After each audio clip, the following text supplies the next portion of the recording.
Hello, and welcome to It's a Fandom Thing. I'm your host, Erin Marlowe, and each week I'm joined by a panel of guests to discuss all things fandom and pop culture, primarily from a female perspective. You'll find everything from fanfic, to cosplay, to Schitt's Creek, to Supernatural, and everything in between. So put on your favorite piece of fandom merch, set aside that fanfic that you're writing about your OTP, and sit back and enjoy this week's episode.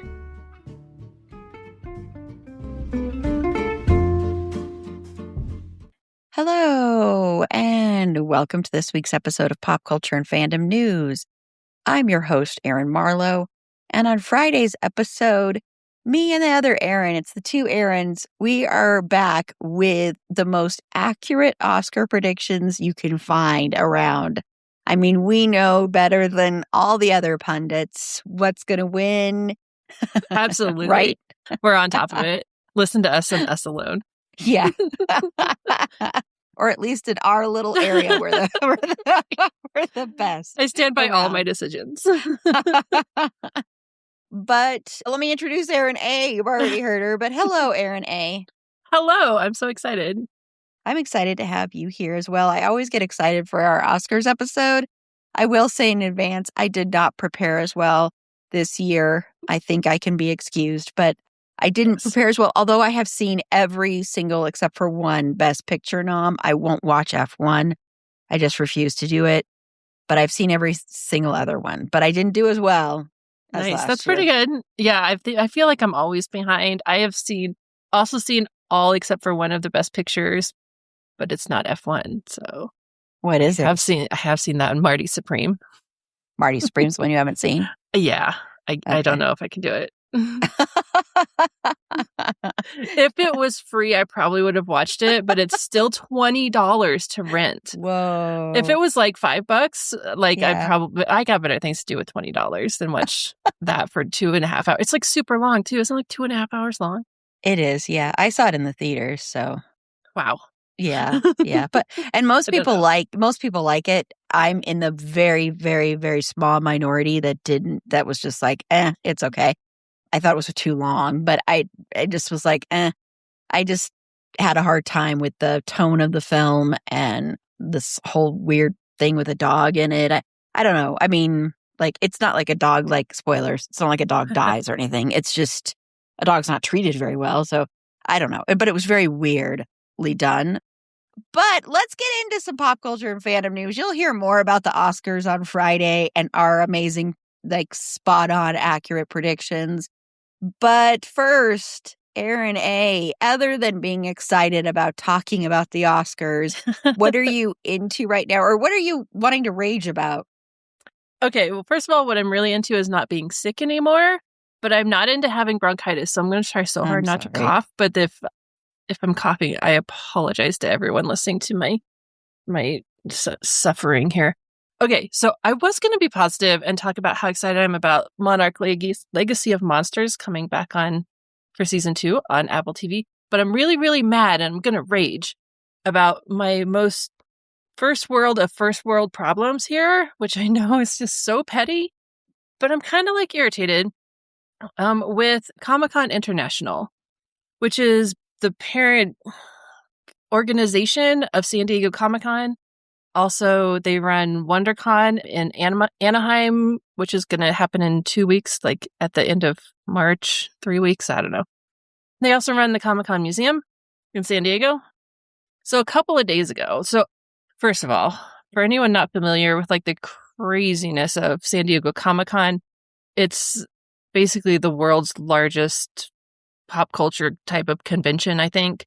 And it's kind of hard to get tickets to. There's a whole like registration thing that's just sort of, you got to get in this waiting room and there's like hundreds of thousands of people trying to get about 200,000 tickets. And just, it's a mess. It's a nightmare. There's a whole separate situation with hotels that is nicknamed Hotel Apocalypse. It's like a big deal. It is my happy place. I love San Diego Comic-Con. It is like my Disneyland. I love it so much. But it takes a lot of planning and a lot of effort. There's a small group of me and a couple of my friends that are have been doing this for years together, and we've got like a system down about how we're going to get our badges and we're going to get our hotels and stuff. A couple days ago, Wondercon, which is a much smaller convention up in like the LA metro area, announced that if you attend WonderCon and you stay at one of their participating hotels, you can get access to early registration. They call it returning registration for San Diego Comic-Con, which everyone that goes to San Diego Comic-Con was like, whoa, whoa, whoa. This is like so not fair because there's so many of us already trying to get into that registration. So the way it works with San Diego Comic-Con is like, if you attend, I attended last year. So then I'm eligible for returning registration, which is basically you get in and get to try to get tickets before people that didn't attend last year. And it's not all of the tickets. There's also an open registration for everybody else that happens a couple months later. But that's just like a nice little like benefit that they've been giving us for years and years and years. And so to open this up to like also the WonderCon people who did not attend San Diego Comic-Con last year, everyone was just like, really, guys? And the thing that irritates me the most, I can't even talk, I'm like irritated, is like, it seems like they're only doing this because WonderCon is just not doing well. It's been having declining attendance the last couple of years. I don't think it's even sold out this year yet. And so it seems like they're just bribing people to go to that by using the better convention. And it's just, I don't know, it's just so annoying. And I know this is like just me being a big old crybaby about it, and it's probably going to be fine. But I looked up, there's 4 hotels of their participating hotels. You got to stay there 2 nights, and then you got to go check into somewhere in WonderCon. Once you get in, check in. So it's like a small amount of people. Between these 4 hotels, it's like 3,000 rooms. I added it up. I Googled it. I don't know if that's accurate, but it's like maybe like 3,000 rooms in these hotels, which is like such a small amount of people compared to who goes to San Diego Comic-Con. But just like the bigger picture of them trying to get people to go to these other things that they're running by using San Diego Comic-Con as like an incentive just seems, if WonderCon's not doing well, then fix it yourself, WonderCon, right? They've been doing this with the Comic-Con Museum as well. I don't know how well the Comic-Con Museum is attended. I've never even been there, and I go to San Diego every year. Comic-Con Museum is closed on Wednesdays, which is the time if you go to San Diego Comic-Con, you would have time to actually go to their museum, and it's closed on Wednesdays. But anyway, if you buy like their premium top tier, whatever they call it, membership to the Comic-Con Museum, they'll give you a badge to San Diego Comic-Con. And it's like $2,000 for this membership. So again, because the museum seems to not be doing very well, they're bribing people to give them money in exchange for tickets to San Diego Comic-Con. So anyway, that's just my, like, if you're having problems with your convention, do something to fix it. Don't just bribe people with stuff to go to San Diego, because it's just blows my mind that they can't figure out a better way to do this. So that is my raging. And now I'm all angry about it again. I know I'm such a baby about it. And I have returning registration. I already have my badges. It's fine. But it just seems ridiculous. Like, who came up with this idea? That's so silly. Come on, guys. AKA Erin A wants to gatekeep San Diego Comic-Con from the rest do. I know. And I told you this is my first world problem. I know. I'm such a baby. No, it's fine. I'm just like, WonderCon, get it together. This is like not San Diego Comic-Con's problem. This is WonderCon's problem. I know they're all the same, but come on, guys. I've been hearing not great things about WonderCon for the last couple of years, and like they just need to fix it. Do you know, I get, speaking of first world problems, I get a badge automatically every year for WonderCon. Yes, they like, you can't give them away. Like a press badge. Come on, I'm guys. talking about, not like a admission, but a press badge for them every single, because I did press once for San Diego Comic-Con, and so I get a press badge every year for WonderCon. So I hear it's not very crowded anymore, so I've just never been like, well, it doesn't appeal to me. Once again, that's like woe is you. Right. And I'm not saying take it away. I'm just saying. Right. I know my very luxurious nerd lifestyle is being threatened here, and I'm angry about it. I know that's the worst thing in the world, but It just happened and I'm a little bit bitter about it. No, I understand because I understand just because I'm in a couple of groups on Facebook and I understand the whole thing of like how I don't know what an event it is, and going to it once It's a was lot. like I was like, this is not like a regular convention. You cannot. I don't think you can prepare yourself for that. I was very overwhelmed. That's why I was so glad when I finally learned there was a special place for press to go. A quiet room. Yes, because where no one's like bumping into you. Yes, and you could enter a different way, and you could go in there, and you have to be quiet. Like it even says, be quiet, and they give you food and everything. Again, not to be like, woohoo. But it was like, I honestly, I applaud you for going every year because even though there are fun things that happen there, it is a lot, especially if when I experienced it, when I guess it wasn't as crowded, I'm like, this isn't as crowded. Are you giving Yeah, we went like, when was that, 2022? I think it was still sold out, but I think the outside events weren't as crazy. I don't know. I don't remember, man. It felt insane to me. And I'm not like the floor where people go. I went once, or I think I went twice because I had to interview someone on the floor, and then I went another time, and it was just like I don't get the appeal. For me personally, it doesn't appeal to me. For me, like even though they're insanely expensive and ridiculous, but I think the creation conventions are some of the best conventions. But this one, I mean, I'm not saying San Diego Comic-Con, if you get to go, it is a once-in-a-lifetime kind of experience. It's an experience. But it's not something like, for me, I applaud you for going, and I know it's your big thing, but for me, I'm like, I do apply for press badges, but I just am kind of like, I don't really care that much. I am going to apply to try and, again, for a panel this year, again, just because I would do that, and that would be a different way of going. But I don't know. It's a lot. It's like, it's wild. it's crazy. And yeah. It's a lot. My husband went with me twice. Once. I think my husband went with me once, actually, and he was not happy with his experience.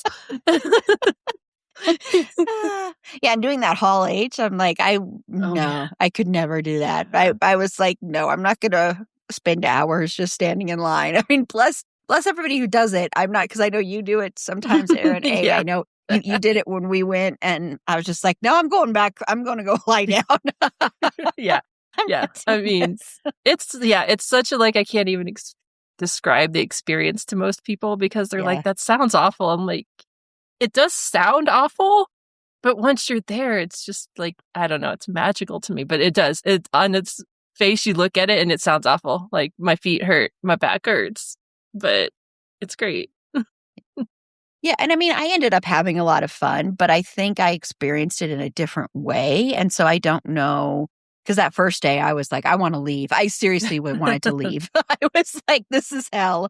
And then once I got used to it and I did a couple of interviews, then I felt fine. But it was just like so many people. Yeah. It's too much for me. It's too much stimulation. But it is one of those, if you get to experience it, I would say experience it. And they have cool stuff on the outside. They, in the perimeter. In the sun. Well, just let the people that regularly go.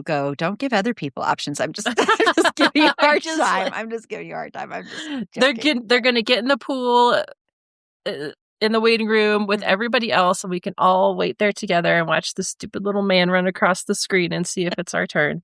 Best of luck to them. Yeah. But no, I understand what you're saying. I do.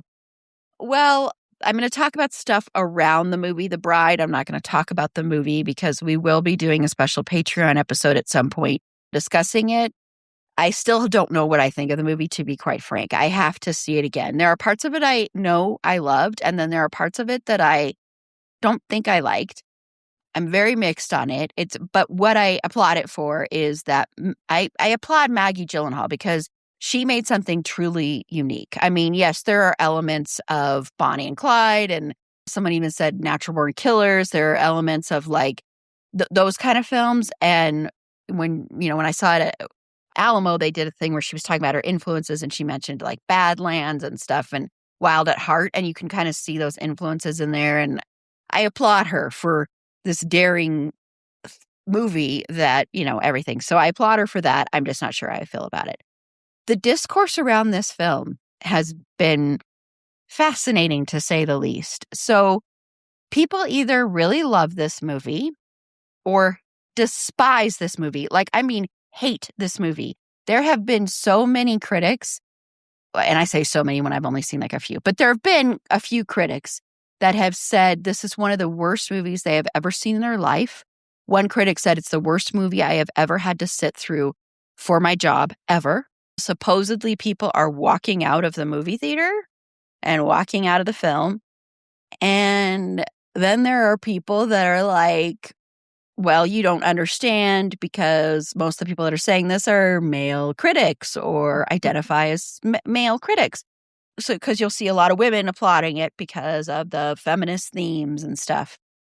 But then I have seen people of all genders and gender identities hating this movie.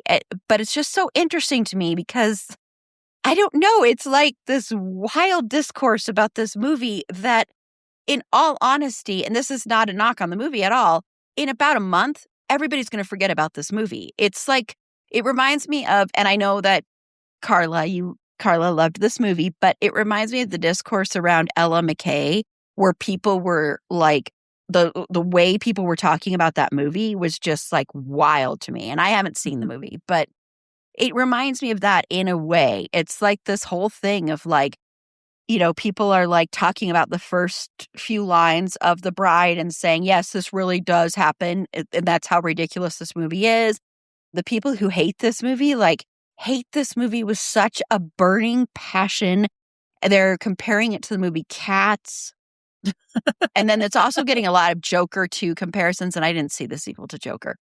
And it's just, I don't know. It's just so interesting to me. And I wonder if that would have happened if a couple of things. Number one, if this movie had been written and directed by a man, I wonder what the discourse, if there would be any change in that. Number two, the fact that it stars someone who is very likely, in fact, it's like 99.99% spoiler for our Friday episode, lock that Jessie Buckley is going to be winning the Oscar for Best Actress. And this stars Jessie Buckley in a very different kind of role and a very loud performance. Like all of the performances in this movie, and they're supposed to be, are loud performances. And I am wondering if it's a mixture of that and the fact that we got Frankenstein last year from Guillermo del Toro. And so I'm wondering if that is inspiring a lot of this discourse. And also the fact that this movie is centering a character from literary fiction and from film and from, whole catalog, the monster catalog that has never really been explored like this. And that's the character of the bride.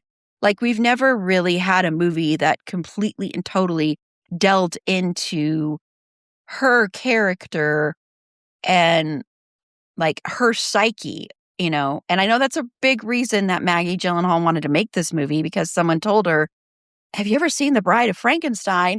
And she said, no, I haven't. And she watched it and she's like, The Bride of Frankenstein's in there for like 2 minutes and has no words and no dialogue. And so, yeah, it's like, I'm wondering if that is where a lot of that discourse is coming from because it feels like it to me. It feels like, I don't know, would you be attacking it with the same vitriol if this was Guillermo del Toro's take on The Bride or something, or if some white man had done this? I just wonder about that. People really hate women who win or are likely to win Best Actress Oscars. That's so true. That's so true. Carla is whispering that in my ear from somewhere else. But it is true. And I think that's where it's coming from because people are like attacking her performance. That's the big thing as far as the performance goes. They're attacking Maggie Gyllenhaal, but they're attacking her because they're like, she is not a good actress. She's a terrible actress. How can she win? And they had already been going after Hamnet because, well, Hamnet is also written and directed by a woman, and a woman of color on top of it. So, of course, people are going to go and attack that movie. And so I think it all plays into it. And I wonder if this movie had come out, like when it was supposed to come out. I don't know. I wonder what that would have been like, 'cause that was it was supposed to come out in October last year. Or if they had waited until after the Oscars and then released it, it probably still would have gotten backlash because Jessie Buckley is going to win. And so if Jessie Buckley, when she wins, which is once again 99.9% likelihood, they might have been like, see, this is who your Oscar winner was. And how could you give the Oscar to her? And all of that. Because I have heard people say, there was one tweet I saw that they quote tweeted themselves when they said they were going to go see The Bride. And they said, remember, if you're in line, you can still vote to Academy members. Saying basically because they didn't like The Bride and they didn't like her performance in The Bride, which frankly, I think she does a fantastic job. I'm just going to say that in both movies. I think she's absolutely phenomenal in Hamnet. She's not the one I would give it to out of those, and you'll hear on Friday who, but I'll be perfectly happy with her winning. But yeah, it was like, okay, so because you didn't like her in this, she can't win the Academy Award now. So it's just really aggravating to me, the discourse around this film, because it's fine if you don't like it. And also to say this is the worst movie you've ever seen, I don't know. I think that they obviously haven't seen propaganda movie about snails.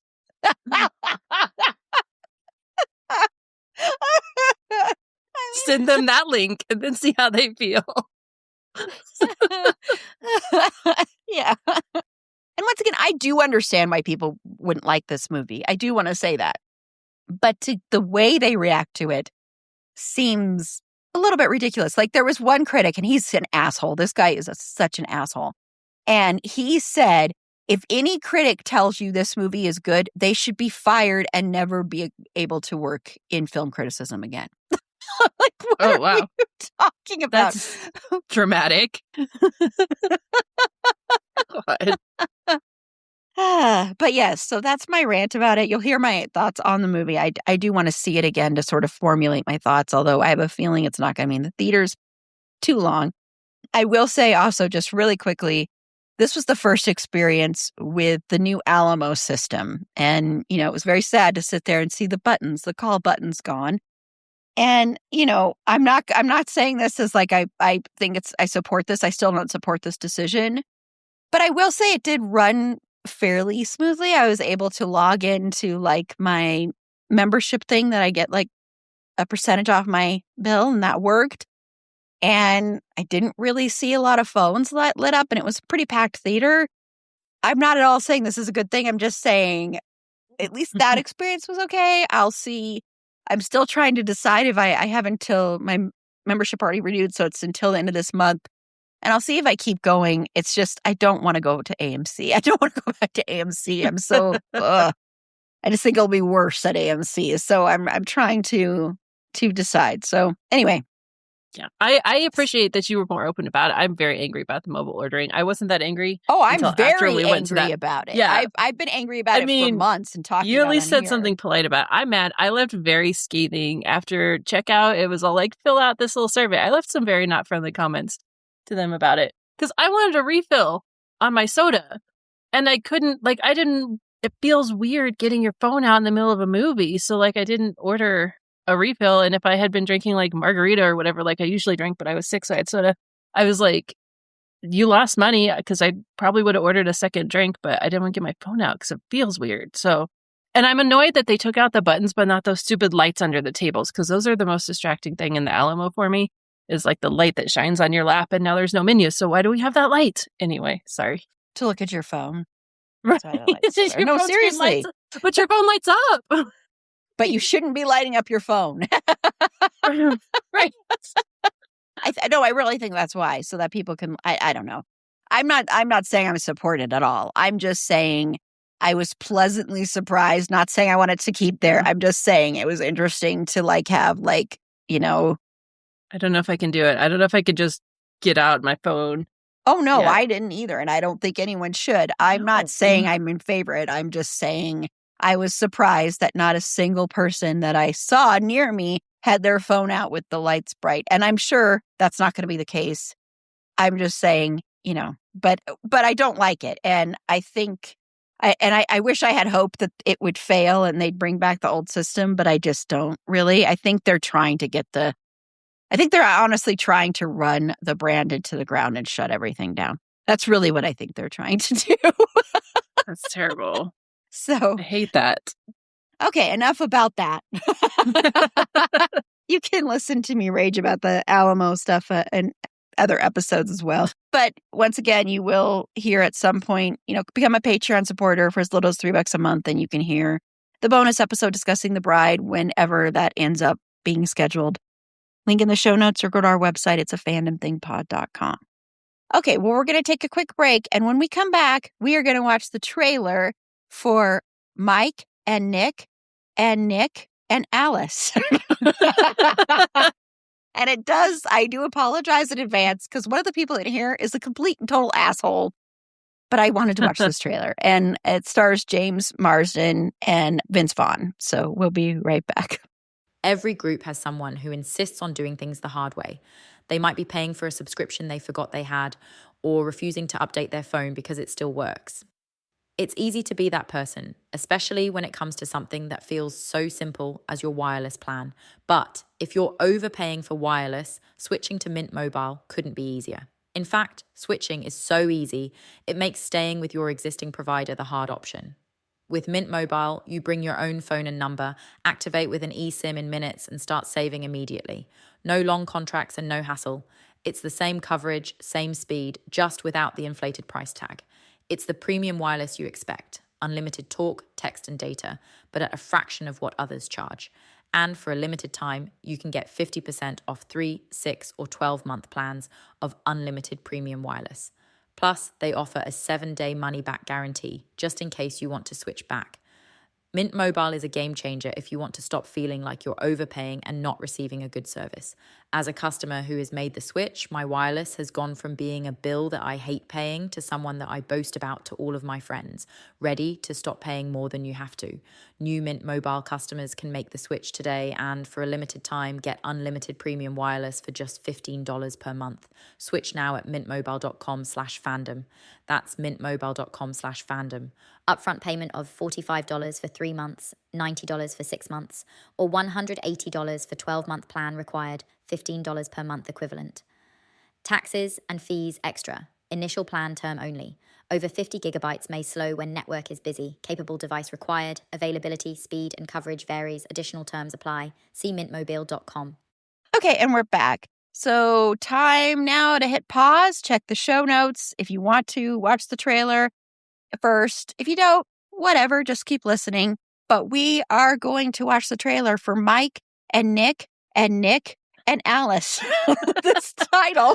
When I saw that in the outline, I was like, is this typo? What's happening? I had to read it like 5 times. No, that's not a typo. Starring James Marsden and, yes, Vince Vaughn, who, if you don't know, is an asshole. Anyway. It's like his whole personality. He's a Republican asshole. Although I had a nightmare the other night, everybody, that Christian Bale was going around to interviews and proudly proclaiming that he was so happy to be a Republican. And it was one of the worst nightmares I've ever had. No, sir. Oh, no. So here we go. Okay. So I know, Carla, I subjected you to Vince Vaughn not once, but twice. So you had to see double Vince Vaughn. This song not only has one Vince Vaughn, it has Double. 2 Vince Vaughns. Although the funny thing is, and I'll save it for when I give my reaction. So, Erin A, what are your thoughts on this? I'm like trying to do just the initials. Oh, it's too much. The name's a lot. This actually does look really hilarious. The time machine twist I did not see coming. Yeah, it looks fun. It does look just kind of silly and dumb, like such a Vince Vaughn movie would be. But I think I'll watch it. I like it. It's coming out on Hulu, which is easily accessible, so that's good. I think it looks good. I like it. It looks like such something silly and not serious, and that's what I need in my life right now. So it's great. Yeah, I mean, my main appeal for it is James Marsden. I mean, I'll just be honest. That's the main reason I put this on here is because I'm like, should we even watch this or even talk about it because it's got Vince Vaughn in it? Although I will say, like, there are so many movies that I love that have Vince Vaughn in them. Like, I love the movie Freaky. I think that's one of the best horror comedies to come out in the past, like, 20 years. It's, like, one of the best ever. And I own it and everything. I still love Swingers, even though I understand the problematic aspects to it now. When it first came out, I didn't quite understand So it. problematic. It was the 90s. It's okay. Yeah, and Dodgeball. Dodgeball, yeah, I mean, too. and there's this, and he actually had this run Vince Vaughn did when he first came out before we kind of knew what a jerk he is, but he had this whole run where he did these very independent movies. There's this movie called The Locusts that I really like, and there's this movie called A Cool Dry Place that I really like. And those are very different movies for him. You know, of course, he was in the Psycho remake. You know, he played Norman Bates in the Psycho remake. I don't know if you ever saw that. I forgot about that. The shot by shot. Okay. I forgot. Yeah. Wow. I watch Jeopardy all the time. And let me just say, if you don't know, Ken Jennings is actually a really cool person. He's gotten into so much trouble because he goes after the president and, you know, he goes after Trump and all that stuff. But he always puts in these digs sometimes on Jeopardy that are really hilarious. Like he'll put in stuff like, you know, like he'll put in digs about what's going on right now. Like, well, maybe we should learn from this, or maybe we should watch this, or maybe everybody should, you know, check this out kind of thing. And, you know, my sister and I get a kick out of it every time he does it. Well, the other day they had a question or an answer on there that was about the Psycho remake. And once he gave the answer because nobody got it, he's like, yeah, that was made for some reason. Nice. Something happened, and so he just gets those digs in every once in a while. It's really funny. Anyway, sorry, that's kind of a tangent there, but this looks fun, and I'll probably feel a twinge of guilt watching this movie, to be honest, because of Vince Vaughn. That's why I felt like, should I even put this on here? But I didn't. I will say, it's infinitely better trailer than the last time I was on when we watched the Odyssey, though. Oh, that was the last time for. Yeah. Oh, I'm so sorry. I so forgot thank you for this and not the Odyssey trailer. I should just, every time you're on, I should just be like, and let's watch the Odyssey trailer. Every time. It's gonna rickroll me with the Odyssey trailer every time. I should have done that. And see, now I can't do it because you'll be expecting it when you're on in a few weeks or a couple of weeks for Netflix. You're on here. And then we saw it in the theater when we went to go see The Bride. I was like, oh, this looks familiar. No. Erin A really doesn't want to say how many tickets she's already bought for the Odyssey. I purchased my tickets at every theater. Every theater in Colorado for every showing. And he's standing in line at midnight. I know there are people out there listening. They're like, hey, I am excited about the Odyssey. Shut up. No offense, Odyssey bros. It'll probably be nominated for Best Picture. Probably. It's like, yeah, I bet. It's so dramatic, probably. Kind of full of itself. I do. I think Erin A is a secret Odyssey fangirl. Secret. Very, very secret. Yeah. Well, thank you, Erin A, for watching that one. This one was a lot less painful than the Odyssey. Yeah. It was a lot more enjoyable. I think it'll be funny, at least. Yes, and I love James Marsden so damn much, and you know, he's so good at the comedy and the physical comedy, so I'm looking forward to that part of it. And although I really wish the title was different. It's like, yeah, it's a weird title. It kind of reminds me for some reason of every time I see it, I'm like, of Nick and Nora's Infinite Playlist because of the word Nick. That's the only reason. I don't know. Nick. Yes. Yeah. I love that movie. Yeah. I do too, actually. I haven't seen it in like ages, but so I don't know. Oh man, I should watch that again. I went to a screening of that. We're getting so off track. I went to a screening of that in Dallas with the live Q&A with the cast. It was really cool. Cool. Okay. Well, we're going to take another quick break. And when we come back, we're just going to have some fun. And we are going to give you our dream Oscar hosts. So we'll be right back. Okay, Erin A. So if you were given the power, they're like, the Academy's like, hey, Erin A., we need your help. We need to find an Oscar host, and we don't know what to do. Our well of ideas has dried up. We clearly are usually very bad at this, or we're off and on bad, I should say. So who would that person or persons be?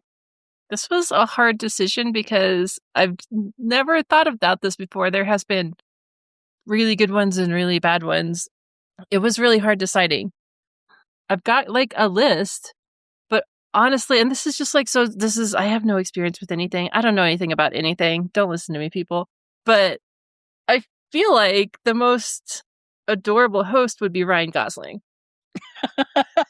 Because he's just so like funny and like he'll make fun of himself. He'll do silly little skits. Everyone loves him. He's very nice and respectful to everybody. I feel like he would be pretty good.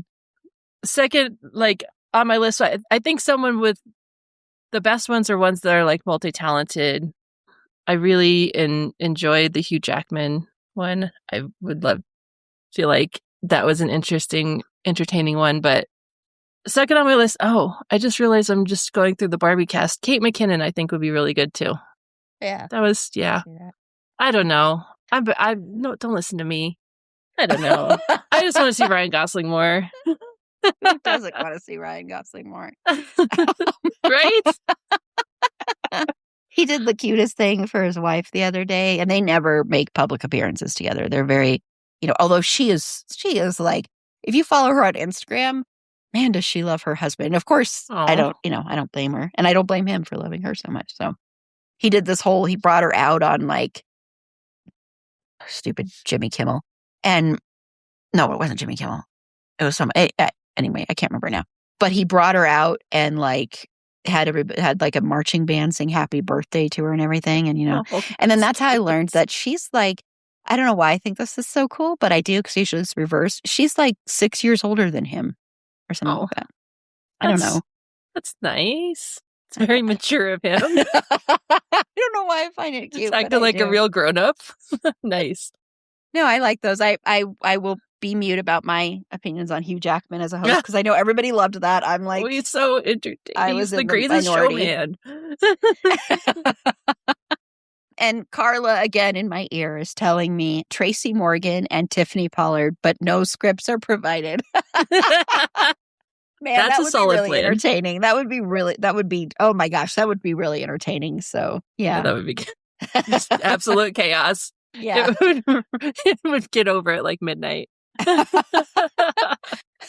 Okay, so mine literally makes no sense in some respects because I really don't know how their dynamics would work on a huge Oscar stage, but they are three people that are helping me get through the hellish times of the world we are living in.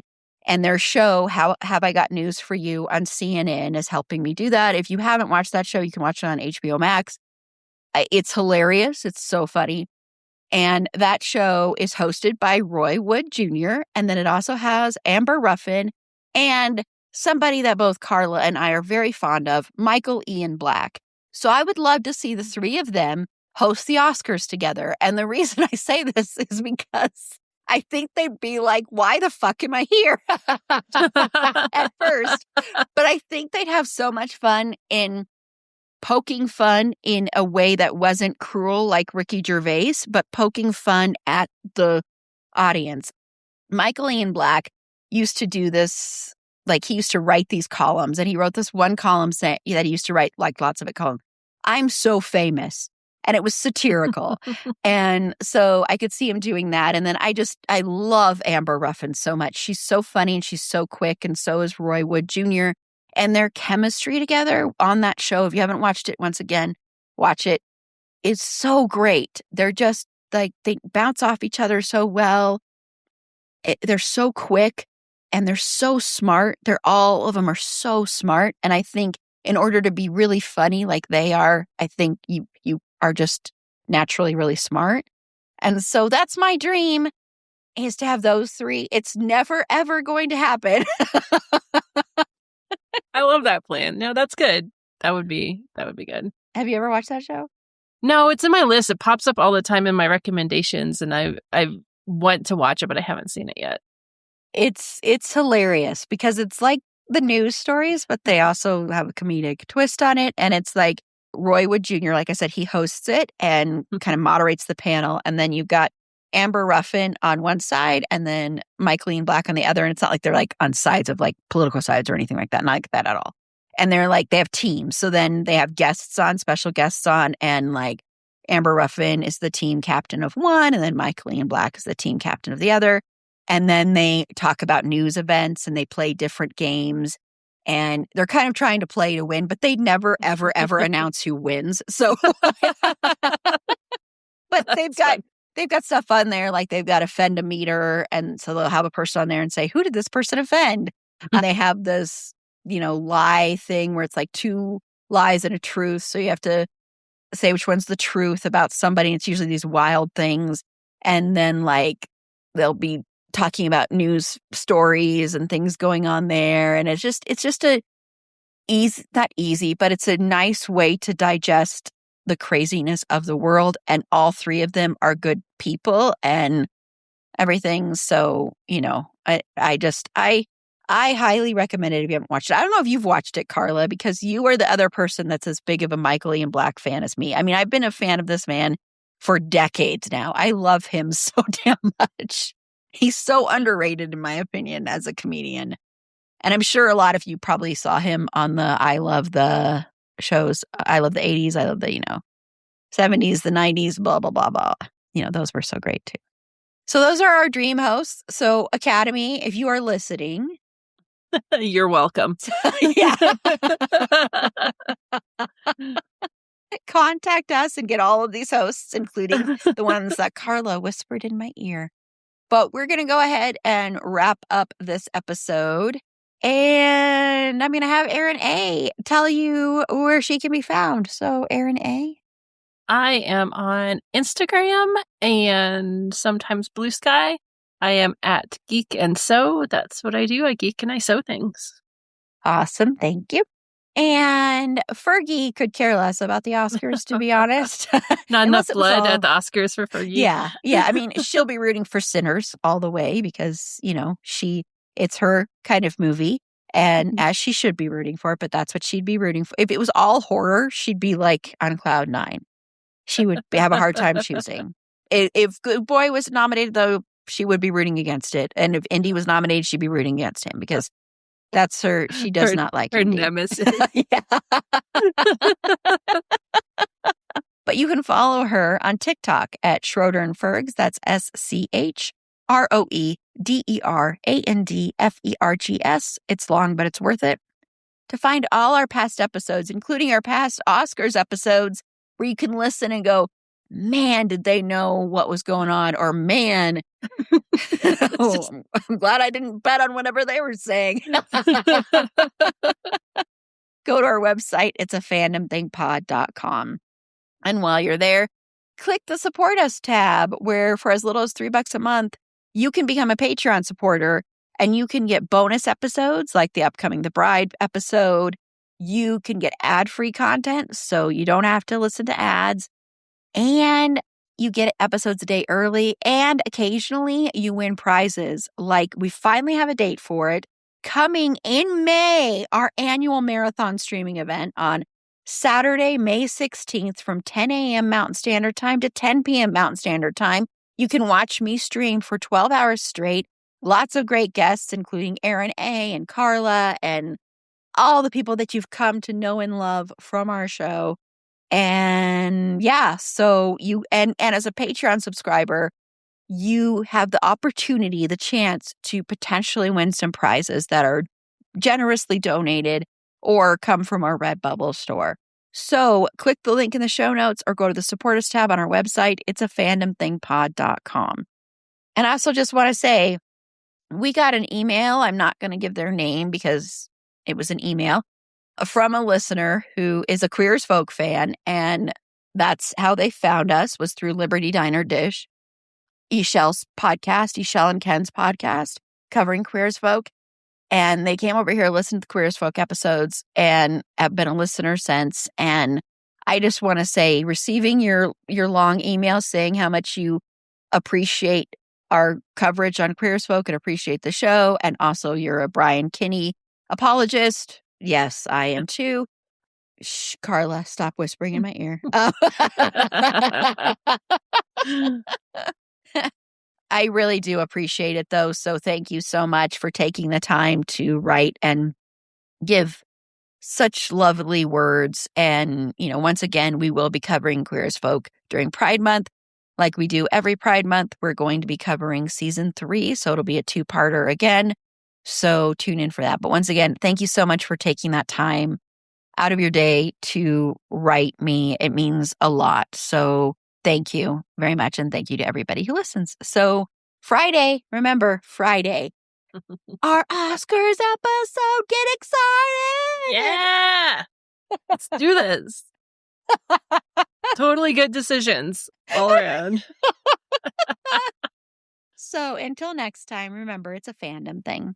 Black Lives Matter, stop Asian hate, and free Palestine.